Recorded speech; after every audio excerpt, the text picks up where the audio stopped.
Alondra, a menina que orava por Lúcifer. Disse que este ocorreu há muitos anos no México, num longínquo e pequeno povoado de nome Águas Calientes, e que neste local havia uma menina de nome Alondra, de seus 5 anos, que orava por Lúcifer.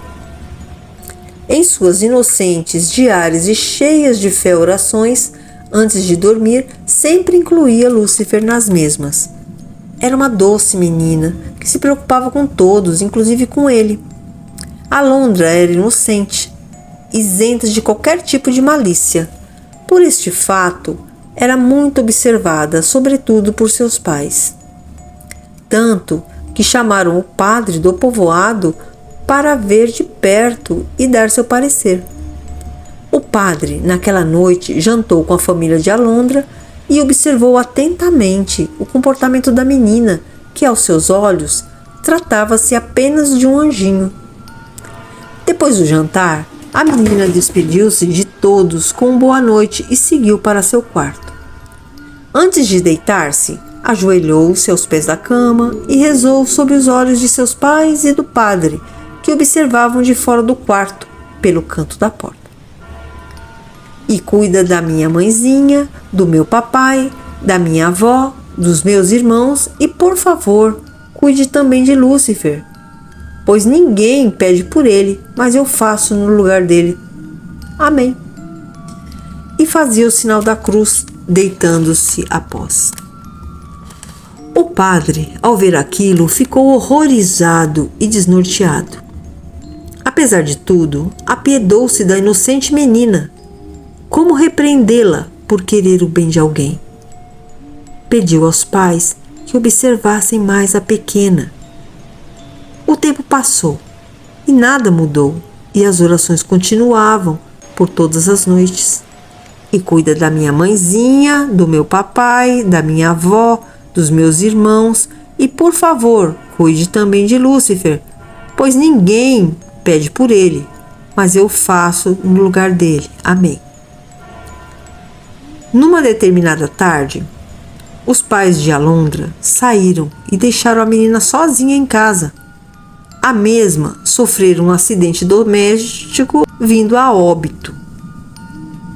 Que tristeza foi aquilo!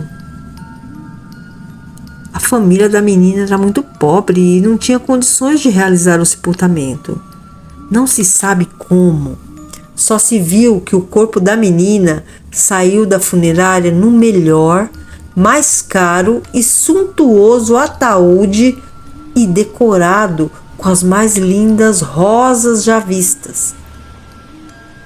O corpo seguiu em carruagem elegante, puxada por 6 cavalos negros e brilhantes, e à frente do cortejo que ia para a missa, de corpo presente, ia um jovem de pele bem branca, cabelos escuros, muito elegante, de porte austero, que chorava e sentia muito a morte da menina.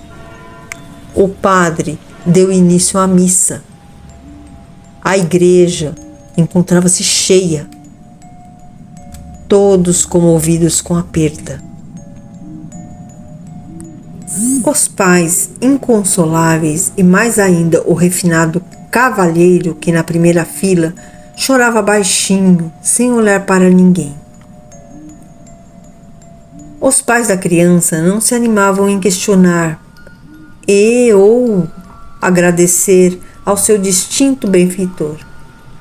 Ao final da missa, o elegante cortejo partiu ao cemitério e, lá chegando, admiraram-se com o suntuoso mausoléu que aguardava o ataúde de Alondra. Lindo, imponente e enfeitado ricamente com as rosas mais lindas já vistas.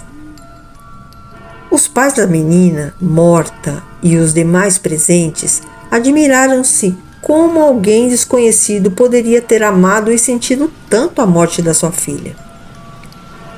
Como se tivesse lido suas mentes, o jovem e elegante estranho voltou seu olhar pesaroso aos presentes e disse: por milhares de anos, o mundo procurou maneiras de me desenhar do pior que há. Desde tentador, ladrão, traidor, inimigo, até a mais ofensiva alcunha. Mas Alondra, com sua doçura e inocência e seu amor infinito, orava por mim, sem falhar uma vez, e queria meu bem. Após esses dizeres, o estranho virou as costas e retirou-se do local. Há quem diga que até os dias de hoje, no dia 24 de janeiro, aniversário da morte de Alondra, seu túmulo aparece bem cuidado, limpo e enfeitado, com as mais lindas e ricas coroas de flores e rosas, e que se vê um jovem a chorar aos pés de seu túmulo.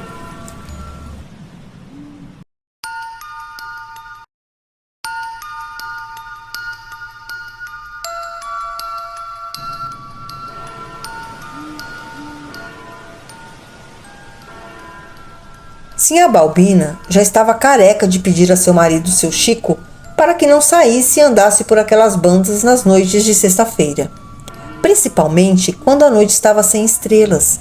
Diziam os antigos que esse tipo de noite era propícia para a aparição de visagens.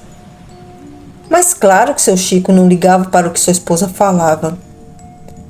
Ia tomar suas canas na cidade e voltava pela estrada de terra, mato de um lado, mato do outro. Naquela noite de sexta-feira, lá voltava ele pela estrada, montado em seu burrico. Olhou para o céu e notou que não haviam estrelas, lembrando-se então do que sua esposa falava sempre. Decidiu cortar caminho por um atalho na mata que, como um bom mateiro, conhecia muito bem. Passados alguns minutos, o burrico empacou. Explorava as ancas do bicho e nada do danado andar. Forçando a vista, olhou mais à frente e viu uma sepultura, uma cruz fincada no chão e aquele monte de terra. Seu Chico nunca havia visto aquilo por ali. Sob a fraca luz da lua, olhava fixamente para aquilo, quando ouviu um barulho e aquele monte de terra começou a mexer. Nisso, o burrico continuava empacado. Foi então que viu saírem da terra um monte de coisinhas brancas. Eram ossinhos que pulavam, batiam uns nos outros e rodopiavam, como se estivessem dançando ao som de uma viola. Depois, de todos os lados, vieram outros ossos maiores, rodando e dançando da mesma maneira. De repente, seu Chico ouviu um estalo maior, e de dentro da sepultura saiu uma caveira branca como algodão, e com os olhos faiscando, parecia que saía fogo dos olhos. A cabeça dava pulos como um saci.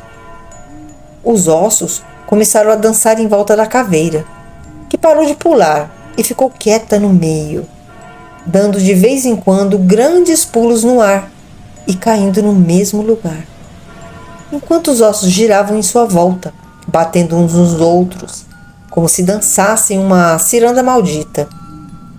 De repente, os ossos começaram a se encaixar como um quebra-cabeça, formando assim uma caveira. A caveira pegou o crânio e jogava de uma mão para outra, dançando e gargalhando uma risada diabólica. Até que encaixou a cabeça no pescoço, sumiu e de repente apareceu na garupa do burrico. Esqueleto esporeou o bicho, que correu como nunca seu Chico tinha visto. Deu-lhe a impressão de estar voando por cima das árvores. Seu Chico foi encontrado por sua mulher no quintal de casa pela manhã, largado no chão, todo mijado. É claro que ninguém acreditou na história dele. Até porque não encontraram nenhuma sepultura no local indicado por seu Chico. Ele nunca mais saiu de casa à noite e passou a ouvir Sinhá Balbina. Juraram que ele até parou de beber.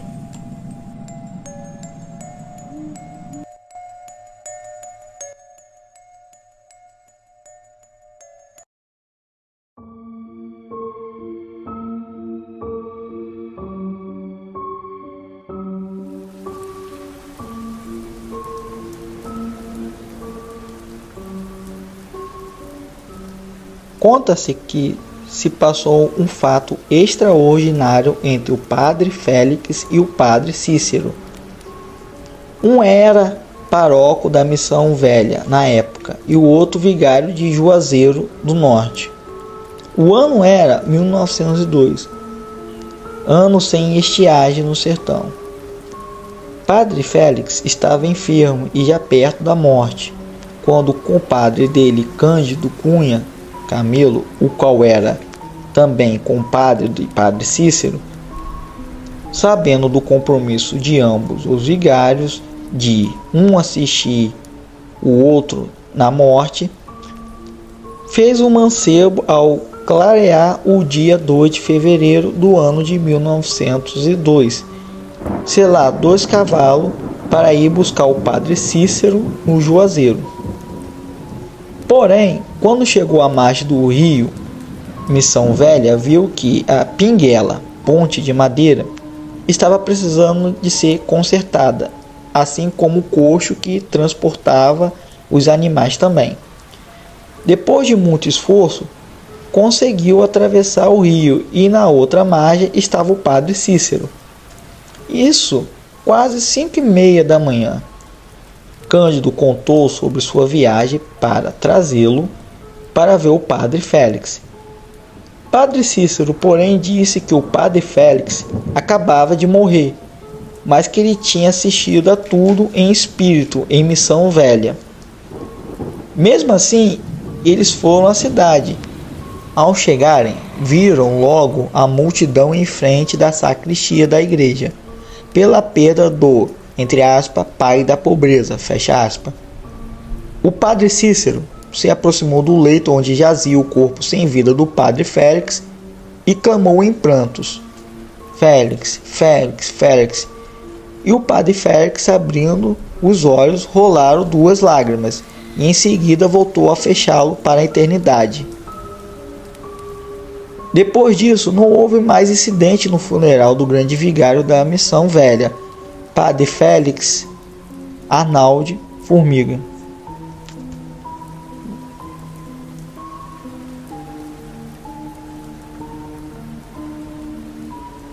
Outra popular lenda de Missão Velha era a porca que surgia nas noites na cidade e que atacava transeuntes de madrugada. Conta que era uma bela mulher que fora amaldiçoada por algum motivo e que sempre parecia como uma esmoleira, embora fosse muito bela. Do modo que sempre lhe negavam água, ela se transformava-se em uma grande porca que atacava as pessoas nas ruas. Ela sempre aparecia à luz do dia, como esmoleira, pedindo esmola, e segundo a lenda, se alguém a negasse alguma coisa, era melhor evitar sair nas ruas à noite. Caso contrário, ela iria se encontrar com a porca amaldiçoada na noite.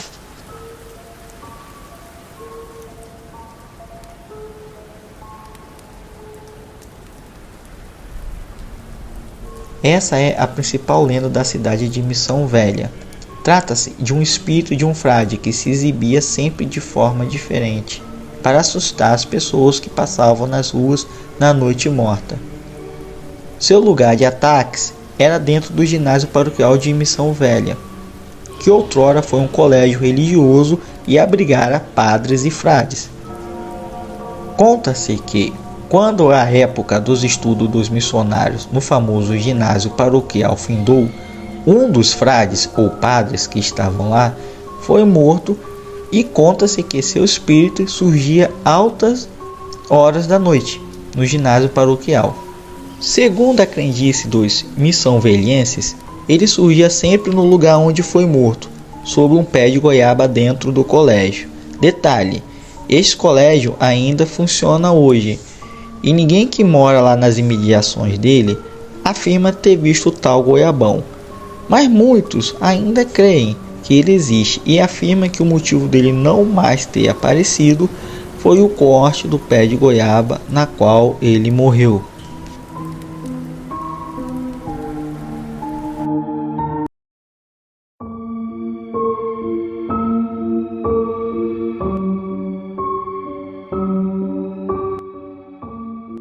Eu estava dirigindo para casa, seguindo pela rua a uns 80 km por hora, quando eu vi um grito estridente e assustador de uma mulher vindo de um lado da estrada, mas não consegui identificar de qual lado vinha. Eu parei o carro freando bruscamente. Havia um choro de uma mulher vindo do lado esquerdo, lá da mata. Eu saí do carro, peguei o bastão de beisebol do banco de trás e corri em direção à mata. Perguntei: "Quem está aí?" A mulher respondeu: "Aqui", respondendo imediatamente: "Por favor, me ajude." Eu comecei a correr para dentro da mata para tentar salvá-la e dizia para ela: "Continue gritando para que eu possa encontrá-la." Ela gritava a cada 10 segundos pedindo por ajuda, e eu me aproximava correndo na direção de onde vinham os gritos e gritando de volta também.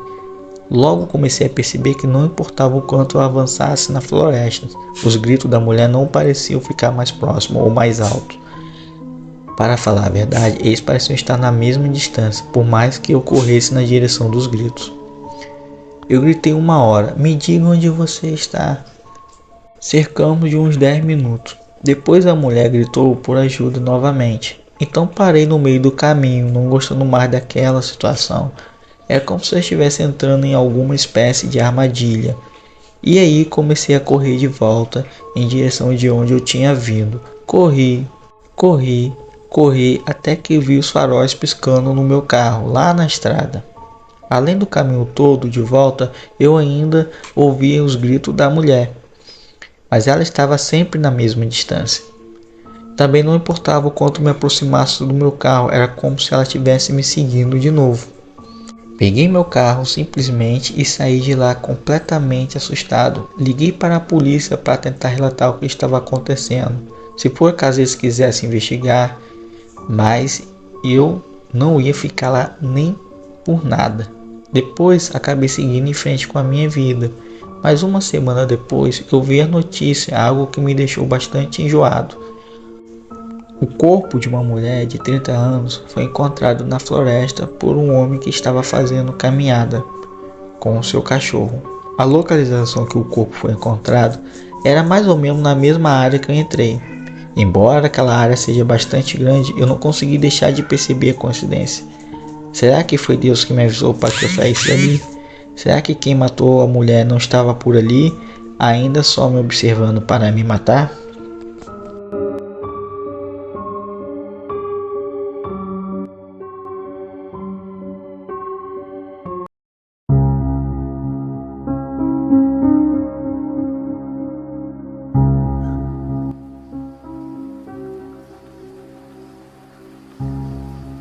Eu trabalhei por um bom tempo como entregador em uma hamburgueria no Ipiranga. Na época, eu tinha uma Bros 160. Hoje eu tenho uma XRE 300, que com esforço e suor consegui adquirir, porém pagando. Mas sabe o que é a vida de motoqueiro que trabalha e mora longe? Não é fácil sair de um lugar de extrema zona leste e vir para um Ipiranga para ganhar o seu ganha-pão. No meu caso, eu morava próximo, mas meu colega que trabalhava a 50 quilômetros de sua casa. E foi em uma dessas noites que essa história real aconteceu com ele. Como eu não tenho ele no Facebook, vou chamar pelo nome dele mesmo, que era Felipe. Felipe era um motoqueiro trabalhador, apesar de gostar de fumar o seu baseado. Nunca use drogas. Às vezes, trabalhávamos de madrugada, nos finais de semana, principalmente sexta e sábado. Porém, as últimas entregas, que na maioria eram longe, raramente os últimos pedidos eram perto. E quando era longe, eu quebrava o galho, pois sabia que meu parceiro de entrega morava muito longe. E foi depois, numa sexta-feira ou sábado, não lembro muito bem qual foi a madrugada. No entanto, não teve a última entrega. Fomos para casa no horário, cerca de 4 horas da manhã. Porém, para Felipe seria uma grande viagem até sua casa e sempre chegava por volta de 5h30 da manhã. Então lá se foi ele. Mas antes, é claro, já fez aquela enorme vela de cigarro de maconha.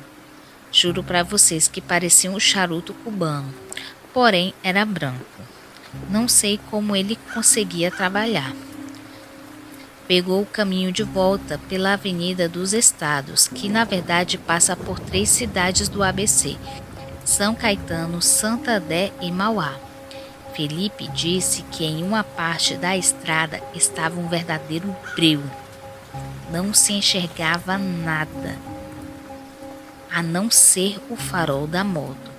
O mesmo estava sem bang, mochila com isopor para levar comida. E no trajeto sentiu algo sentar na parte de trás de sua moto. Não sabia o que poderia ser aquilo. Olhou no retrovisor e parecia apenas um vulto negro, que acompanhou até o sol quase nascer. Depois de algum tempo, não sentiu mais aquela presença na sua garupa. Porém, a partir daquele dia em diante, começou a levar sua bang de volta para casa, deixando assim a parte de trás da garupa ocupada.